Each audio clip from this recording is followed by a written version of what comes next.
Hello दोस्तों, नीतू के संसार में आपका स्वागत है। कैसे हैं आप सभी? मुझे कमेंट करके ज़रूर बताइएगा। और ये है मॉर्निंग का टाइम है अभी, बिल्कुल मतलब अभी सूरज एकदम निकल ही रहा है एकदम। हाँ, और मैं जो है छत पे आई थी, और यहाँ पे जो हम लोगों ने रात में आग तापा था उसमें राख रह गई थी, क्योंकि रात में ऐसे ही छोड़ दिया था। तो अभी बस उसको उस सारी राख को मैं हटा दूंगी, मतलब सारा डस्टबिन में डाल दूंगी और सारी लकड़ियाँ इकट्ठी कर दूंगी। क्योंकि अभी मुझे छत धुलनी है, इसलिए सारी लकड़ियाँ इकट्ठा कर देंगे और जितना भी सब राख वाख है वो सब भी डस्टबिन में डाल देंगे। और अभी अभी मतलब धूप हो ही रही है और हवा लेकिन बहुत तेज़ है और ठंड भी हो रही है, और मुझे जो है आज अपनी छत धुलनी है। तो मैं यहाँ पे जो है वो अपनी छत धुलने लगी हूँ। और मतलब ये टंकी का पानी है और यहाँ मतलब बहुत ही ज़्यादा ठंडा है, लेकिन आज है संडे, तो मतलब मैं संडे को जो है वो छत धुलती हूँ। और अगर बीच में किसी और भी दिन अगर ऑफ रहता है, वर्किंग डेज नहीं रहता है या कोई काम नहीं रहता है, तो मैं छत आके धुल लेती हूँ। क्योंकि अगर वर्किंग डे रहता है तो मुझे नीचे इतना काम रहता है, नाश्ता पानी या लंच टिफ़िन इन्हीं सब में, तो मैं नहीं धुल पाती हूँ। तो मुझे अपनी आज यहाँ पे मैं धुलूँगी अपनी छत, तो मैं धुलने लगी हूँ अपनी छत। और पहले मैं आधी छत धुलूँगी क्योंकि मुझे धुलना है आज कम्बल, क्योंकि मैं बहुत दिन से अपना कम्बल रखी हुई हूँ, मैं नहीं धुल पा रही थी, क्योंकि मैं उसे बाथरूम में नहीं धुल पाती हूँ, टब में या किसी चीज़ में। तो मैं छत पे लाके उसे धुल लूँगी तो मैं आराम से उसे धुल पाऊँगी। और बाथरूम छोटा है और टब में अगर रख के उसे धुलेंगे या किसी चीज़ में भी धुलेंगे तो मतलब इतना भारी हो जाता है पानी पाके कि मतलब धुलना बहुत मुश्किल हो जाता है। फिर धुल तो लेंगे हम पैर से चलो, लेकिन उसको उठाना तो बहुत मुश्किल हो जाता है। और मेरे खुद ही 3 ऑपरेशन हो गए हैं, इसलिए मैं बहुत भारी चीज़ जो है वो नहीं उठा पाती हूँ। तो बस फिर मैं छत पे आ गई थी, तो मैंने छत पे जो है इसको पूरा फैला देंगे और फिर इसमें साबुन और ब्रश से जो है इसका पूरा कम्बल जो है धुल लेंगे। और यहाँ छत पे जो है ये आराम से धुल जाएगा। और मतलब पानी बहुत तेज़ नहीं था क्योंकि समरसेबुल है नहीं, जो टंकी का पानी है वही है, तो पानी की जो धार है वो भी धीमी है, तो मतलब बहुत टाइम लग गया इसको धुलने में। लेकिन ये है कि छत पे बहुत आराम से धुल गया था मेरा कंबल। और यहाँ पे जो है अभी मैं पूरे कंबल को पहले पानी से पूरा भिगो देंगे और उसके बाद फिर इसमें ब्रश और साबुन से मतलब इस कंबल को जो है वो पूरा धुल देंगे। और अभी मतलब इतनी ठंड लग रही थी, पानी भी इतना ठंडा था, लेकिन अभी मतलब इसको धुलना भी बहुत ज़रूरी था और काफ़ी दिनों से ये रखा हुआ था।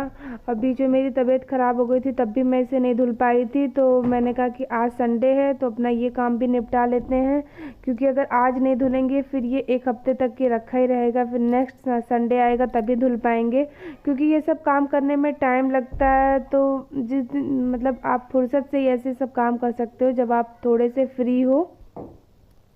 और अभी जो है वो धूप निकल रही थी, तो मतलब आजकल 2-3 दिन से धूप भी अच्छी हो रही है, तो मतलब देखने में भी अच्छा लग रहा था कि धूप हो रही है। और मैं यही सोच रही थी कि अगर संडे को धूप नहीं हुए तो फिर मेरा कंबल रह जाएगा धुलने के लिए।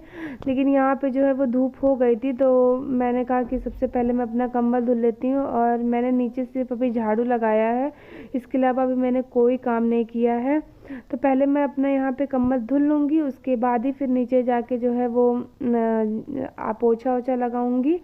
पहले मैं यहाँ पे कंबल अपना धुल लेती हूँ।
यहाँ पे जो है वो मैंने अपना पूरा कंबल जो है वो धुल लिया है। अब मैं जो ये चारपाई है, इसी चारपाई पे इसको रख दूँगी ताकि इसका जो है वो पानी वो निथर जाए। उसके बाद ही फिर मैं इसे जो है वो डालूँगी, क्योंकि ये भी तो ये तार पे अगर मैंने डाल दिया तो तार भी टूट जाएगा। तो इसीलिए अभी मैं इसे यहीं पे रख दिया है मैंने। और बाकी जो मेरी छत आधी ही मैंने धुली थी, क्योंकि मुझे कंबल धुलना था, इसलिए मैंने पूरी छत नहीं धुली थी, क्योंकि मुझे पता था अभी छत तो गीली होगी और पानी पानी भी होगा, साबुन भी गिरेगा। तो अब मैंने उसके बाद ही फिर मैंने अपनी छत भी धुल ली पूरी। और अब मैं जो है वो मैंने नहा लिया है और मेरे सारा घर का काम मैंने कर लिया है, झाड़ू पोछा, और कंबल भी मैंने धुल के जो है ऐसे रख दिया है। अभी जब उसका पूरा पानी निथर जाएगा तभी फैला पाएंगे, क्योंकि बहुत ज़्यादा भारी हो गया था कंबल, तो उठाना ही बहुत मुश्किल हो रहा था। और मैंने मतलब सुबह का झाड़ू भी हो गया है और बच्चों को भी मैंने नहला दिया है, मतलब बाथरूम से रिलेटेड जितना भी काम था वो सब हो गया है। तो अभी मुझे सिर्फ खाना बनाना है। और लेकिन उससे पहले मैं जाऊंगी चाय बनाऊंगी, क्योंकि मैंने सुबह सबको चाय नाश्ता दे दिया था, पर मैंने अब भी चाय नाश्ता नहीं किया है। तो बस फिर मैं अपने लिए पहले चाय बनाऊंगी। और यहाँ पे देखिए बज गए हैं 10:30, क्योंकि आज है संडे, तो जो भी एक्स्ट्रा काम रहता है मतलब पूरे हफ्ते में हम सोचते हैं कि जो भी मेरा एक्स्ट्रा काम रहेगा वो हम संडे को करेंगे, क्योंकि संडे को जो है वो वर्किंग डेज नहीं रहता है, तो रिलैक्स रहते हैं। तो इसलिए जितना भी एक्स्ट्रा काम रहता है वो मेरा संडे को ही रहता है। तो मैंने उसी चक्कर में लेट भी हो जाता है, हर संडे लेट हो जाता है। सिर्फ कहने के लिए तो संडे रहता है, पर उस दिन मेरे लिए एक्स्ट्रा ही काम रहते हैं। तो मेरे यहाँ पे जो है मैंने अपने सारे काम कर लिए हैं सुबह के, और अब मैं अपने लिए चाय बनाऊंगी। तो मैं अब जा रही हूँ किचन में और चाय बनाने के लिए। उसके बाद फिर मैं देखती हूँ कि मुझे खाने में क्या बनाना है। तो बनाने से ज़्यादा तो अभी सोचना है कि मुझे इस समय क्या बनाना है। तो बनाना तब भी ईजी है, पर उससे पहले ये डिसाइड करना है कि खाने में बनाना क्या है। तो अब चलिए देखते हैं, उसके बाद भी उसके बाद फिर हम आपसे मिलते हैं। और मैं यहाँ पे आ गई थी अपने किचन में, और यहाँ पे मतलब धूप अच्छी आ रही थी खिड़की से। और मैं बनाने लगी थी अपने लिए चाय, और साथ में ये एक बंद था जो कि मैंने अपने हस्बैंड से मंगा लिया था, क्योंकि 10:30 बज चुका था, तो मुझे भूख भी लग गई थी। तो अभी खाना बनाने में भी मुझे लेट हो जाएगा, इसलिए फिर मैं इसे चाय के साथ खा लूँगी, तो थोड़ी देर के लिए ठीक रहेगा। तो फिर मैंने अपने लिए चाय बना लिया, और अभी मैं इसको जो है बैठ के आराम से पी लूँगी। उसके बाद ही फिर मैं खाना बनाऊँगी। और मेरी वीडियो आज की यहीं तक की थी। कैसी लगी मेरी वीडियो मुझे कमेंट करके ज़रूर बताइएगा, और मेरे चैनल को लाइक शेयर एंड सब्सक्राइब ज़रूर करिएगा। Thank you.